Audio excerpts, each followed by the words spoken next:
Dear students, in this fourth part of the series on Matthew Arnold's poem Dover Beach, we will discuss the next line number 15 to 20.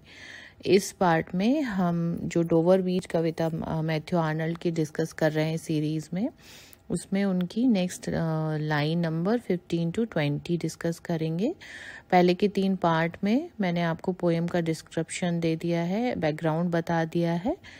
इस part में हम देखेंगे जैसा हमने पहले देख लिया पीछे 3 पार्ट में, that the poet is sitting at the sea shore और at the sea beach of the place called Dover. That is why इस कविता का नाम डोवर बीच भी है। वहाँ ये जो कवि हैं हमारे Matthew Arnold, he sitting there, वहाँ बैठे हुए हैं, and he is watching the waves coming in and retreating back to the sea. लहरों का आना जाना जो है उसको वो देख रहे हैं, and the sound which is created by these sea waves, he is watching that also, and it is creating a melancholic thought in his mind. उदासी की भावना जो है वो उनके मन में उत्पन्न हो रही है। अब इन लाइंस में हम देखेंगे कि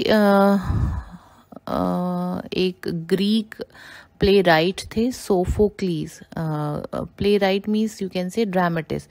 एक ग्रीक राइटर थे, ड्रामेटिस्ट थे, सोफोक्लीज। उन्होंने भी कुछ इसी तरह की भावनाएं अपने ड्रामाज में लिखी थी।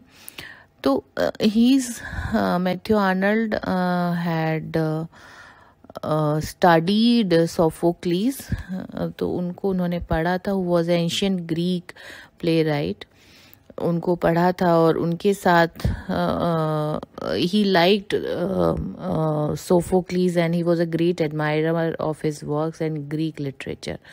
तो उन्होंने इस कविता में सोफोक्लीज का रेफरेंस दिया है, एंड ही सेइंग कि कुछ इसी तरह के विचार सोफोक्लीज ने भी बहुत पहले दिए थे। He also felt the same hundreds of years back. तो let us begin the lines. Sophocles long ago heard it on the Aegean, and it brought into his mind the turbid ebb and flow of human misery. We find also in the sound a thought, hearing it by this distant northern sea. अब यहाँ Arnold जो है वो कह रहे हैं, जैसा मैंने आपको बताया, सोफोक्लीज जो है इनका नाम शुरू में ही आ गया। He was a Greek playwright. Greece के जो हैं ये एक ड्रामेटिस्ट थे, प्ले राइट यानी जो नाटक लिखने वाले थे, PLAYWRIGHT। और Arnold liked his classical works, उन्होंने जो लिखे हुए थी उनकी रचनाएं उनको बहुत पसंद करते थे, and the Greek literature also. So Matthew Arnold says that Sophocles long ago. अच्छा, सोफोक्लीज का जो लाइफ स्पैन है उसको भी नोट कर लीजिए। He wrote around 495 to 406 BC। ये करीब 495 या 406 BC बिफोर क्राइस्ट इन्होंने it is assume that he wrote between this period. तो इतना पुराना उनका लाइफ स्पैन था सोफोक्लीज का। तो वो कह रहे हैं Arnold that Sophocles long ago heard it on the Aegean Sea. Aegean Sea जो है it is the part of the sea between Greece and Asia. Asia और ग्रीस के बीच का जो हिस्सा है उसको एजियन सी कहा जाता है। तो वहाँ पर बैठकर सोफोक्लीज हर्ड इट। अब इट का मतलब है the same melancholic emotions, the same sadness he felt while he was sitting on the beach of the Aegean Sea. तो यही आर्नल्ड इज सेइंग कि सोफोक्लीज also felt the same kind of emotions in his heart while he was sitting at the sea beach of the Aegean Sea. उसी तरह की भावनाएं सोफोक्लीज के मन में भी उत्पन्न हुई थी जब वो एजियन सी के किनारे बैठे थे। और कब बैठे थे? 495 से 406 बीसी के बीच में उनका लाइफ स्पैन है। तो उस समय कभी उन्होंने ये ऐसे विचार अपनी रचनाओं में व्यक्त किए हैं। तो इसी तरह के विचार अब जो है 1767 में ये पोयम पब्लिश हुई है आर्नल्ड की, and it was written somewhere 10-15 years back, कुछ 1751 और 57 के बीच का समय अज्यूम किया जाता है जब इन्होंने कविता लिखी थी मैथ्यू आर्नल्ड ने। तो ही सेइंग कि सोफोक्लीज ऑल्सो फेल्ट द सेम। और क्या, कौन से मेलंकोल, अच्छा इट मैंने आपको बता दिया, इट मीन्स क्या फील किया था सोफोक्लीज ने बहुत पहले? The same melancholic, the same sad thoughts, sad emotions arose in his mind while he was sitting at the beach of the Aegean Sea. और क्या हुआ? And it brought into his mind, और उनके मन में क्या आया? What kind of emotions were produced in his mind or in his heart? क्या ख्याल उनको आया? The turbid ebb and flow of human misery. Ebb and flow जिसको हिंदी में कह सकते हैं ज्वार भाटा लहरों का ऊपर उठना और फिर वापस पीछे चले जाना, यानी राइज एंड फॉल, लहरों का उठना और फिर गिरना। तो अब ये जो एब एंड फ्लो है ये सिंबॉलिक है rise and fall of humans.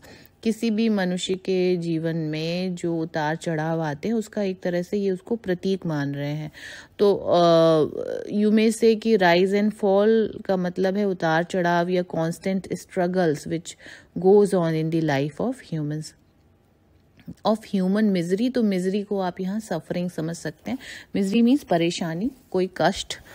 तो he saying that this rise and fall of the sea waves produced in the mind of Sophocles the same kind of thoughts hundreds of years ago. सैकड़ों साल पहले इन्हीं लहरों ने, ऊपर उठती और नीचे गिरती हुई लहरों ने इसी तरह के विचार सोफोक्लीस के मन में भी उत्पन्न किए थे। और किस बारे में? About the suffering of human life, जो मनुष्य अपने जीवन में कठिनाइयां महसूस करता है उसके बारे में। तो ऐसा नहीं है कि मैथ्यू आर्नल्ड अपने एज में ये महसूस कर रहे हैं ये परेशानियां और उसके पहले ये नहीं होती थी, या even when we are discussing this poem around more than 250 after 250 years of Matthew Arnold, उसके बाद हम पढ़कर हमें भी लगता है कि these things are still going on। अभी भी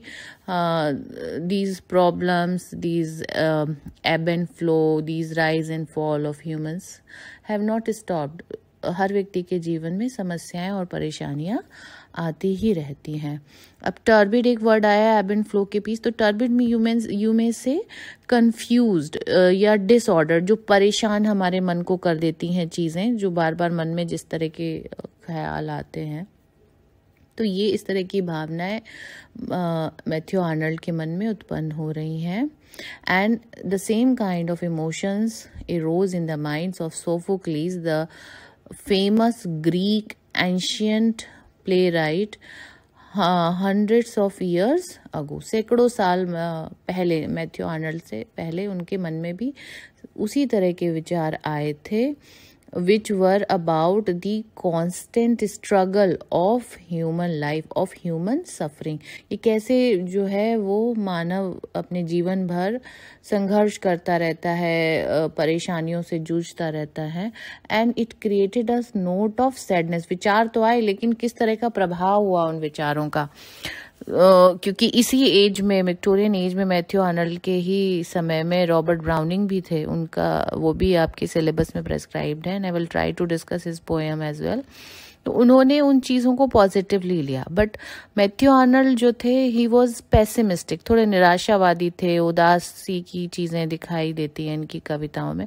तो ही सेइंग कि ह्यूमन मिजरी की बात कर रहे हैं। तो वी कैन से कि ये इन चीज़ों ने मतलब जो परेशानियां हैं, ह्यूमन मिजरी की बात हो रही है, ह्यूमन सफरिंग की बात हो रही है, तो it created a pessimistic and said impact on the mind of Arnold as well as on Sophocles।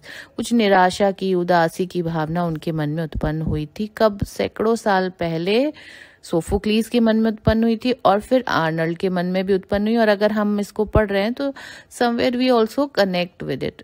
और यही किसी भी अच्छी कविता की जो है वही यूनिवर्सल अपील होती है। And that is why any poem become so popular, इतनी प्रसिद्ध हो जाती है क्योंकि लोग उससे कनेक्ट कर पाते हैं। और जैसा मैंने आपको पहले बताया था, this is the universal appeal of any good work. क्योंकि वो अब ये यहाँ पे आगे आएगा भी, एजियन सी जो है वो कहाँ था? Between Greece and Asia. तो इतनी दूर है, कहाँ? नॉर्दर्न सी का रेफरेंस आएगा अभी, वेयर आर्नल्ड इज सिटिंग, जो जहाँ ये बैठे हुए हैं, जो इंग्लिश चैनल है बिटवीन इंग्लैंड एंड फ्रांस, तो बहुत दूर है ग्रीस से। वहाँ बैठकर उसके सी शोर पर भी उनको same kind of thought is running in his mind, which arose AROS, जो कि उत्पन्न हुआ था in the mind of Sophocles long ago, बहुत पहले। और कब था वो? मैं टाइम भी आपको बता चुकी हूँ, 495 to 406 BC। तो वो उनके मन में, जबकि ज्योग्राफिकल डिस्टेंस बहुत थी, टाइम का डिफरेंस बहुत था, but still the emotions were same, एक ही तरह की भावनाएं उनके मन में उत्पन्न हुई थी। तो ये यहाँ कनेक्ट करना चाहते हैं आर्नल्ड कि कुछ चीज़ें जो हैं they never change despite the long distance of time and place. Time का, प्लेस का बहुत फ़र्क है, लेकिन कुछ चीज़ें कभी भी नहीं बदलती हैं। आगे देखिए, we find also in the sound a thought, hearing it by this distant northern sea। तो आर्नल्ड जो कह रहे हैं कि we means the people of modern age, हम अभी भी, जो सोफोक्लीज ने बहुत पहले ये चीज़ कह दी थी या महसूस की थी while he was sitting at the sea shore at the sea beach of Aegean Sea, we the people of modern age। अब हमारे लिए तो हम अपने को मॉडर्न मानेंगे, but Arnold was also while in his contemporary times he was a modern man। तो we the people of modern age we also find, हमें भी वैसा ही महसूस होता है, we also feel the same। क्या महसूस करते हैं? in the sound जो हमें सुनाई दे रही है। और कौन सी sound of waves, of rising and falling waves, जो लहरें आ रही हैं और वापस जा रही हैं, उनकी साउंड में हम क्या सुनते हैं? अ थॉट, एक विचार, एक thought of you can say a thought, या you can say emotion also, emotion of sadness, of melancholy। एक वर्ड मैंने आपको दिया है, उदासी की भावना मन में आती है, melancholy, MELANCHOLY, melancholy की भावना आती है, hearing it by this distant northern sea। और ये भावना कब आती है? We find also in the sound a thought, एक यही भावना उदासी की हमारे मन में आती है। और कहाँ आ रही है? Hearing it by this distant northern sea. जब हम इसे कहाँ सुन रहे हैं इस साउंड को? नॉर्दर्न सी। नॉर्दर्न सी कौन सा है? This English channel between France and England at a place called Dover. जो स्थान है वहाँ पर बैठकर नॉर्दर्न सी भी ये कहलाता है। नॉर्दर्न सी का जो जगह है वहाँ पर ये स्थान है। तो वहाँ बैठकर भी ये ध्वनियाँ, मैं लहरों का आना जाना जब देख रहा हूँ तो भी मेरे मन में वही मेलंकोलिक थॉट्स आ रहे हैं, वही सैड थॉट्स आ रहे हैं, विच hundreds of years ago arose in the mind of Sophocles at the beach of Aegean Sea। Aegean Sea के किनारे बैठ के सैकड़ों साल पहले जो सोफोक्लीज में जिस तरह की उदासी की भावना आई थी, वही मेरे मन में भी आ रही है, आर्नल्ड के मन में भी आ रही है। While he is thinks he is a representative of modern as. जब उन्होंने लिखा था तो अपने को मॉडर्न, उस समय के अनुसार वो मॉडर्न एज ही था। और वो ये जो विचार हैं वो किस तरह के हैं मैं आपको बता चुकी हूँ। मेलोंकोलिक, उदासी से भरे विचार हैं। ऐसा नहीं है कि कुछ अच्छी पॉजिटिव ख्याल आ रहे हैं, उदासी से भरे विचार आ रहे हैं। तो वो उसी तरह के विचार हैं जो सोफोक्लिस, जो कि ग्रीक प्ले राइट थे, ग्रीक ड्रामेटिस्ट थे, उन्होंने महसूस किए थे। तो यहाँ आर्नल्ड जो है एक यूनिवर्सैलिटी ऑफ इमोशन, यानी जो मनुष्य की भावनाएं, जैसा मैंने कहा कि कुछ चीज़ें कभी नहीं बदलती, तो उन यूनिवर्सैलिटी ऑफ इमोशंस को रिफ्लेक्ट कर रहे हैं, उनके बारे में बात कर रहे हैं। तो आई होप ये स्टैंजा आपको समझ आ गया होगा and it was useful for you. और इसको आप ठीक से पढ़ लीजिएगा। It may come in your examination also for the explanation के लिए ये एक इम्पॉर्टेंट स्टैंजा है। और अगर आपको ये यूजफुल लगता है तो please share with your friends also. Thank you very much.